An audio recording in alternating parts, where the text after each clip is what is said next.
Hi, I'm Roger Pine from Holistiplan, and this is Winning with Holistiplan. I'm here with Lewis Robinson, CPA, and he is the managing director, senior wealth advisor at CapSouth Wealth Management. Lewis, it's such a pleasure to talk with you. Thank you for joining me today.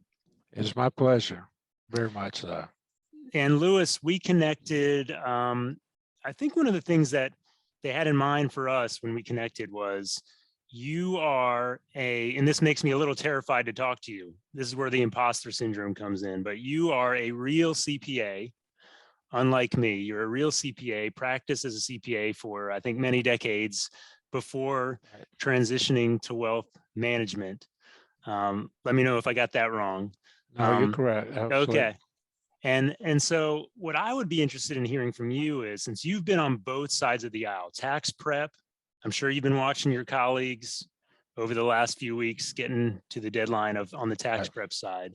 There's tax prep and then there's tax planning. And now you've been on both sides of that. And some could argue that they should be one process rather than two distinct ones. But what's different? Like now that you're in a tax planning mode, what's different in your mindset, in your processes, and maybe even like the tools you use, how you emphasize getting that done right?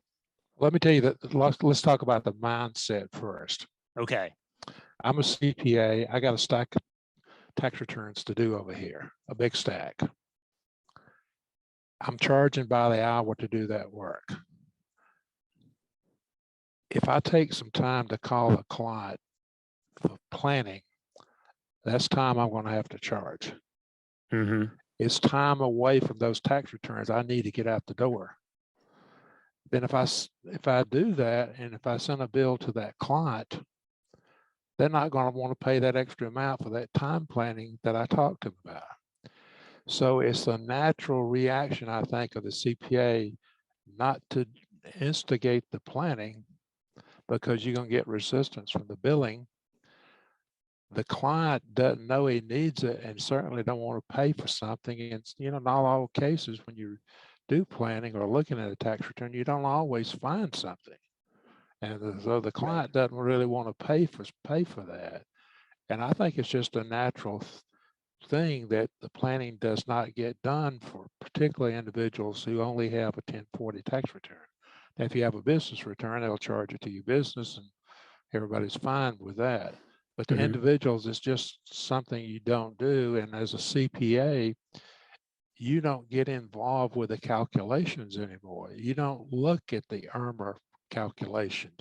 You don't look at how Social Security is taxed. You don't look at the exclusions from your local state, which Georgia has them, because it's all done by the computer. You don't see what's happening. All you know is the results. But when you're doing the planning, you have to learn what those things are. And the fact that you had $1,000 worth of income and you're in the 22% bracket, I think maybe a 12, it doesn't always put you in the 12% bracket because the taxability of Social Security, for instance. Right.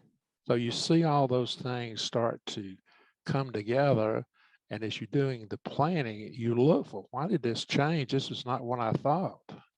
But as a CPA, you're just getting a tax return out the door and you're not really looking at that. So there's a business model piece to it. There's a client expectations piece to it. I remember what you're talking about. I would have a chat with the CPA about some planning thing, because sometimes we still have to involve the CPA, obviously, the tax professional, and the client would get a bill for $70 or something like that, some tiny fraction of what they're paying the financial advisor. And the client would be ballistic about that. They would go ballistic about those $70. And so, yeah, I get it. You get pushed back on that enough times and you're like, you know what, I'm not going to get in that game at all. I understand. And you got this stack of returns here and you're working ungodly hours to start with. You certainly want to put more hours. You're going to get people complaining about what you charge for. Got it. So you've seen the light, you've crossed over to the advisory side of the aisle. And, so we talked about mindset and business model.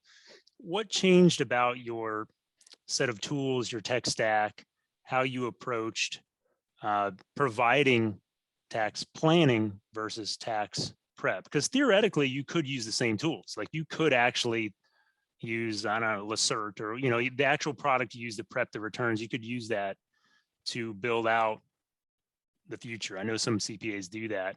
How did that kind of change in your mind as you moved across? Well, in the past, I probably have used TurboTax to do that with because it's cheaper and easier to use. But the problem with the planning process for the CPA, you got to use normally something like Lacert has one, used to be BNA, now it's Bloomberg. All of those are very complicated. They work all right as long as you're preparing the return and the data feeds automatically from the software to that software. But if you're looking at a return and you got to get that information in one of those tax planning softwares, you're talking about a lot of work, and it's usually fairly complicated because that software is like putting the information into a tax return. It's not just summary information. When your product first came out, I said, that ain't going to work.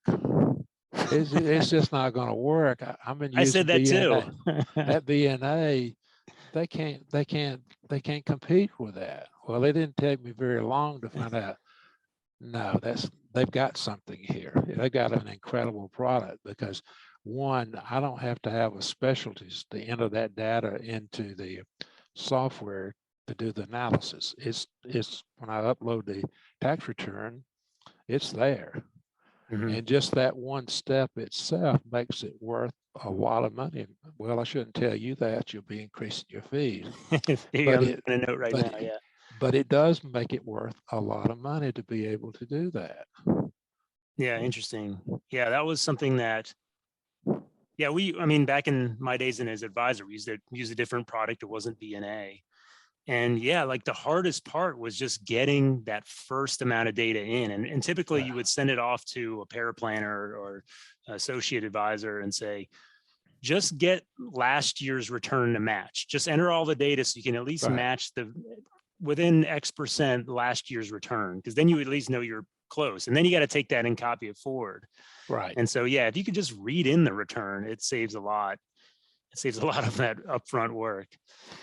And the summary is some cases that may be sort of irritating. I don't have the detail, like I don't have every schedulee, but it's better to have that than have to have 10 or 15 or whatever it is. It's better to have that summary. And it hadn't been a challenge, the lack of detail that Holistiplan has as opposed to one of those full-blown software programs. Yeah, and candidly, that's the hard part for us from a design perspective, right? Is like, how do you capture just enough detail to be useful, but not too much as to make it unusable? Well, not unusable, but so complicated that you've gone over to the point where the data entry takes forever. And that's always a line that we're walking. That's very difficult on the product side for us. One of the things we're working on, I'll tip my hand a little bit here. Like in the next few months, we're kind of looking to roll out 2 versions, like the advanced version and like the basic version. And so if you needed that extra detail, maybe there's a way to kind of flip a switch and say, I do want to go down that road of all that data entry, but you still have the route to not do it. We'll see how that comes together. But yeah, that's the challenge on our side, is building that out without making it as complicated as the tax code, And as the advisor, then there's some things you just need to look for and do. For instance, one of the first things we do when we upload a tax return, if we have a Roth conversion, we go in and we show that Roth conversion because we want to know what that is historically going forward. Yeah, great. Well, speaking of Roth conversions, I don't know I'd be interested in hearing what your favorite tax planning strategy is. Maybe it's a Roth, maybe it's something else. Like, what's your favorite kind of go-to, I don't know, thing you'll pound the table for clients on? It's Roth conversions. I'm a firm believer in it. Believe it or not, there's some of the CPAs said you shouldn't pay the tax up front, but there's a lot of reasons that I think you should. Telling a client, even, younger clients who have 401ks and not using the Roth, tell me, what do you do with the tax savings? because you're going to need that money in retirement, but you didn't save it. I think a lot of cases you'd be better off to don't spend as much money so you have a Roth. So I'm a firm believer of the Roth to have that money tax-free when it comes to you in retirement. And we use the software to look at the different plateaus. Where do we need to be? Is it going to create more taxability of our Social Security? Is it going to get us into another bracket? Because what I urge and tell clients, I want to keep your bracket as flat as I can over your lifetime. And that is one of the objectives that I'm trying to do is to do that. And we use the qualified charitable distributions, the QCDs, is also, because that's a huge tax savings too. And it also lowers your income, which means you can do more Roth conversion at the same time.